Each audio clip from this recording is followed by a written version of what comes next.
Once there was a very poor old man who managed to make a living by cutting bamboo and weaving it into baskets.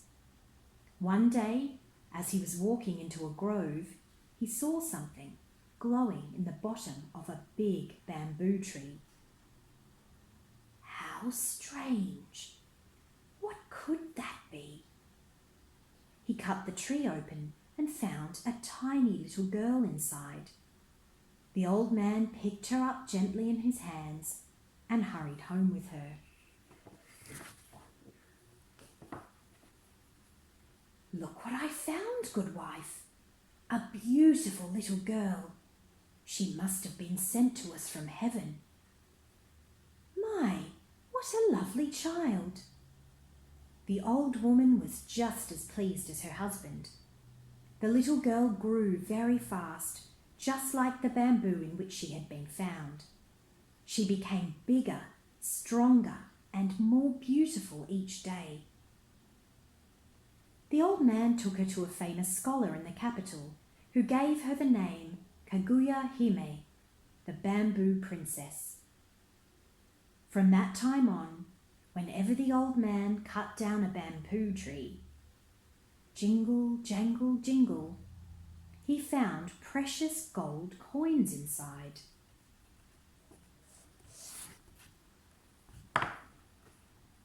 The princess became renowned for her beauty, and many people gathered to catch a glimpse of her.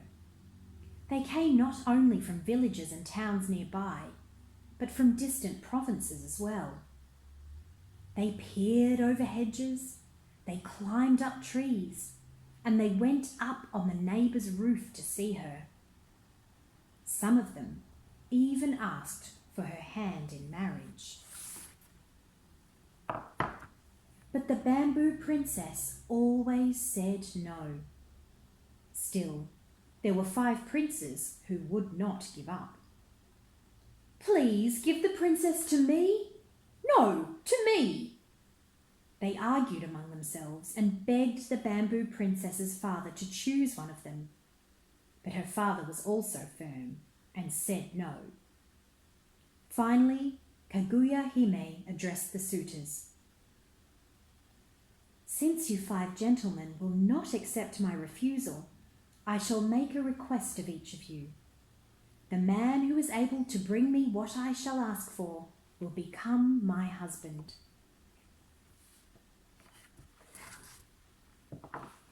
She spoke to the first prince.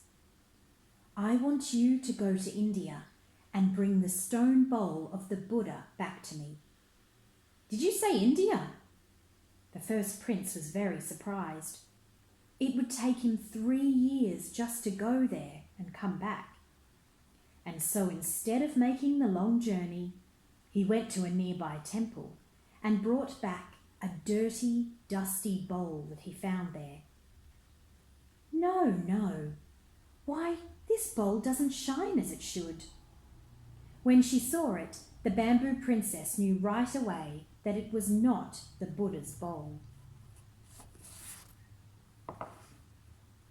The second prince was asked to go to China and bring back a tree with a golden trunk, silver roots, and pearl-like fruit. He was also too lazy to make the long journey and went to a goldsmith instead, asking him to make a tree just like the one the bamboo princess had described. But when the prince went to the bamboo princess with the tree, the goldsmith followed him and said, "You still haven't paid me for making this." So the princess knew that it wasn't the real tree.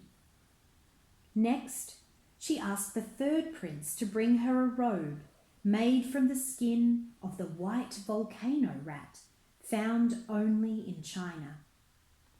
The prince left for China right away and had a merchant make the garment for him. My, did you really find the robe? Now we must put it into the fire. If it is really made from the skin of the white volcano rat, it should not burn. But when the bamboo princess put the robe into the fire, whoosh, the beautiful garment burst into flames, and the prince was left with a pile of ashes. The princess looked into his eyes. What a shame! If I had known it wasn't the real thing, I wouldn't have put it into the fire.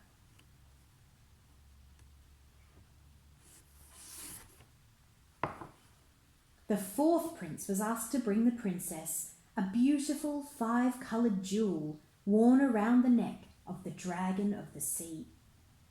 The prince ordered his men to search for the jewel, but they were terrified and refused to go.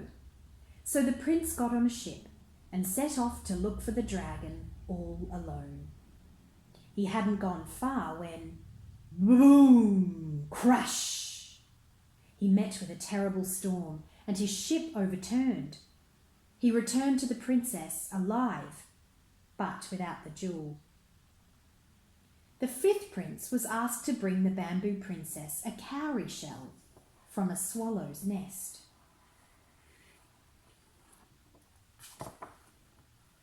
He set a ladder up against the side of a wall. I found it! I found the... Oh no! What's this?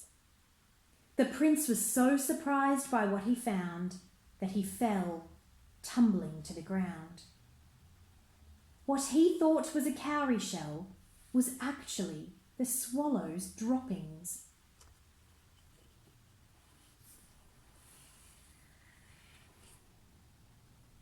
Finally, the stories about the bamboo princess reached the emperor's ears. I would like to meet this famous princess. And so, pretending that he was on his way to a hunt, he made a stop at her home. Bamboo princess, would you come and live with me at the palace? Please forgive me, your majesty. I know it is a great honour, but I cannot obey your wish. Come now. Don't be so modest. But you see, your majesty, I cannot make my home in this earthly world. Seeing that the princess had made up his mind, the emperor nodded sadly and returned to the palace alone. Soon spring had passed, and it was summer. At night, the bamboo princess would look up at the moon with tears in her eyes. What's the matter, dear daughter? Is something wrong with you? Please don't worry about me, father. I'm just fine. The days went by. The sliver of a new moon appeared in the sky, then the half moon. And before long, it was the night before the full moon would appear. The bamboo princess began to weep again. I never told you this before, dear mother and father, but I came here to you from the moon. Tomorrow, on the night of the full moon, I must return to my home in the heavens. But it makes me so sad to have to say goodbye to you. In desperation, the old man and old woman went to the emperor and begged him to keep the bamboo princess from being taken away. The emperor told them, Very well, I will send 2,000 soldiers to protect her. Finally, the night of the full moon arrived. The old woman stayed inside with the bamboo princess and held her hands very tightly. The old man had closed the door and was standing guard outside. The emperor's soldiers were on the roof, in the garden, and outside of the walls surrounding the house, ready to defend Kaguya Hime. Suddenly, the full moon grew very bright, and the night became as light as day. Beautiful angels riding on rainbow-coloured clouds descended from the heavens to take the bamboo princess home with them.